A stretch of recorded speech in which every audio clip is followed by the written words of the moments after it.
We're going to keep it right here with technology, staying with Alphabet and the antitrust victory. The ruling has major implications for the generative AI space as well.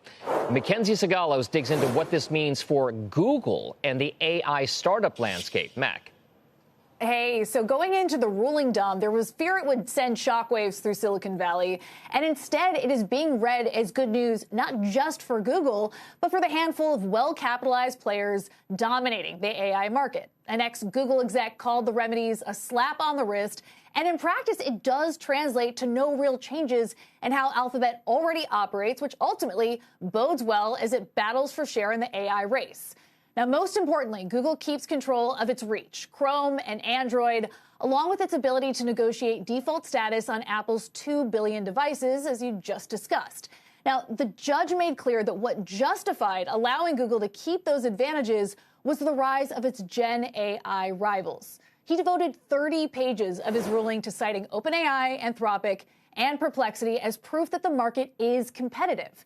And even the harshest requirement here, sharing search data, may be delayed by years if this goes through the appeals process.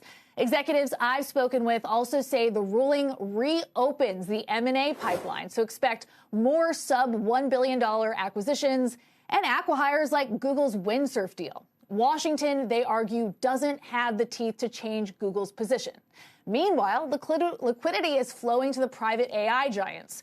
OpenAI running a secondary sale this week at a $500 billion valuation to keep its talent happy and give VCs the increased exposure that they are looking for.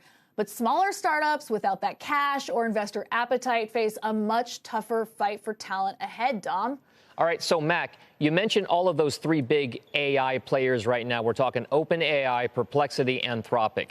How exactly did these developments for Alphabet/Google and Apple change the landscape overall for those AI players, the privately held ones? We just heard Steve and Wamsi talk about this idea that maybe Apple doesn't need to go out and make a big acquisition in AI because now the source is now open for competition for all of these different platforms. Yeah, so you really have these two camps of AI darlings out here in Silicon Valley. On the one side, you've got your model builders, an OpenAI or an Anthropic. And OpenAI could, in part be credited with the more lenient set of remedies that we saw here because it has put Google on its back foot since November of 2022 when it launched ChatGPT. Google rushed out a really botched chatbot as a response to that. Now, I'm also talking to insiders within OpenAI, and they say that they are not focused on this antitrust ruling. They have their head down. They're continuing to raise tens of billions of dollars, and they are building the tech. They're going out to enterprise to try to capture more of that market at the same time that they are advancing their models. And then that other camp of AI players is where Perplexity falls. That is a wrapper. It builds on top of other LLMs, and it has a very flashy valuation right now, but what a lot of people are talking about in the background is whether that holds up now that we've seen this very lenient outcome for Google. All right.